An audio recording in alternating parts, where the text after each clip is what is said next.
नमस्कार दोस्तों। दोस्तों, स्वामीनारायण संप्रदाय के विषय में जो अब बहुत बड़ा विवाद खड़ा हो गया है, उसके चलते बहुत सारे वीडियो आपको यूट्यूब पर तो मिल जाएंगे। तो मुझे तो कोई आवश्यकता थी नहीं इस वीडियो को बनाने की, परंतु जब हम एक दूसरे के साथ लड़ाई करेंगे तो वो कहते हैं कि जब दो बंदर आपस में लड़ते हैं तो तीसरा जो शियार होता है वह हमारी रोटी खा जाता है। तो हम जब आपस में लड़ते रहेंगे तो कोई तीसरा इसका फायदा न उठा ले, इसका हमें ध्यान रखना चाहिए। अब दूसरी बात, भगवान हनुमान की बात करते हैं, बजरंगबली की बात करते हैं, जो साक्षात रुद्र के अवतार हैं।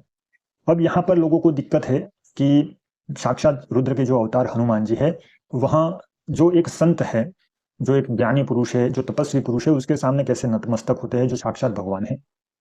तो मित्रों, मेरा व्यक्तिगत रूप से यह मानना है, कोई अन्यथा मत लेना, कि मैं स्वामी नारायण संप्रदाय से जुड़ा हूँ। मैं सनातनी हूँ और सनातनी का कोई संप्रदाय नहीं होता है।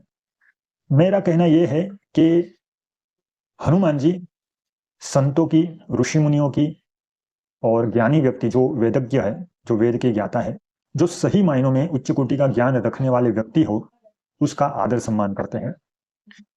तो हनुमान जी सबका आदर सम्मान करते हैं और नतमस्तक होने में वह स्वयं गौरवान्वित अनुभव करते हैं। तो यदि कोई संत के सामने वह नतमस्तक भी होते हैं तो वह उनकी स्वयं की शोभा बढ़ाता है, न कि उनको नीचा दिखाने वाली बात मुझे कोई लगी। और तीसरी बात, अब कोई भी व्यक्ति कितना भी ज्ञानी हो, कितना भी वेदज्ञ हो, वेद का ज्ञाता हो और सिद्धि हासिल कर चुका हो, वह कभी भी भगवान नहीं बन सकता, क्योंकि भगवान बना जाता ही नहीं है। भगवान तो एक ही है।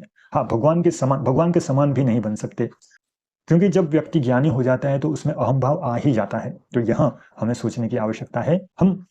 हम किसी के भी लिए यह सूत्र जोड़ देते हैं कि अनंत कोटि ब्रह्मांड नायक राजा धीराज योगी राजा परब्रह्म, कुछ भी किसी भी व्यक्ति के लिए यह सूत्र, यह श्लोक नहीं बोला जाता प्रभु, क्योंकि भगवान तो केवल एक ही है, कृष्ण के अलावा और कोई है नहीं।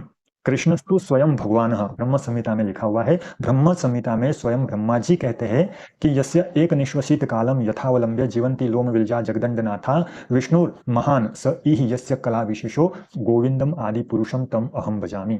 साक्षात ब्रह्मा जी भी उस गोविंद आदि पुरुष की, जो आदि पुरुष है, पहले कुछ भी नहीं था, वही थे, वही आदि पुरुष गोविंद, वह कृष्ण, उसकी पूजा करते हैं, उसको प्रणाम करते हैं।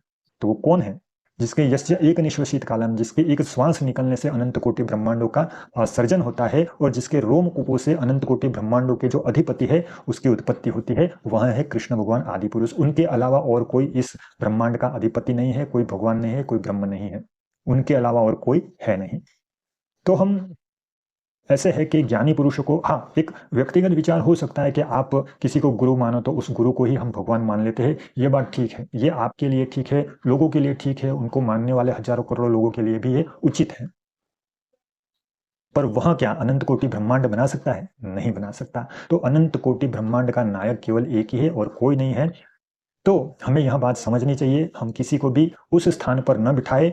भगवान का लेवल कुछ अलग है। हमारी जो सांसें चल रही है, हम जो बातचीत कर रहे हैं, हमारी जो बुद्धि तीव्र है और हम जो समझने की शक्ति रखते हैं, वो उस भगवान के बदौलत ही है। उस भगवान की प्रकृति की शक्ति के कारण ही हमारे पास यह सब शक्ति है, सोचने की, विचारने की, कार्य करने की। क्या कोई व्यक्ति कितना भी महान हो जाए, कितना भी पढ़ लिख के महान हो जाए, या तो सिद्धि प्राप्त कर ले या तो तपस्या कर ले, तो क्या वह ईश्वर बन सकता है? या तो हमारी मनुष्य की रचना कर सकता है? नहीं कर सकता है। मनुष्य की रचना करने वाला केवल और केवल एक ही ईश्वर है, एक ही भगवान है, एक ही ब्रह्म है, और वह है श्री कृष्ण भगवान। कौन भगवान है और कौन भगवान नहीं है, यह तो आपके ऊपर निर्भर करता है कि आप किसको भगवान मानते हो। जय श्री कृष्ण।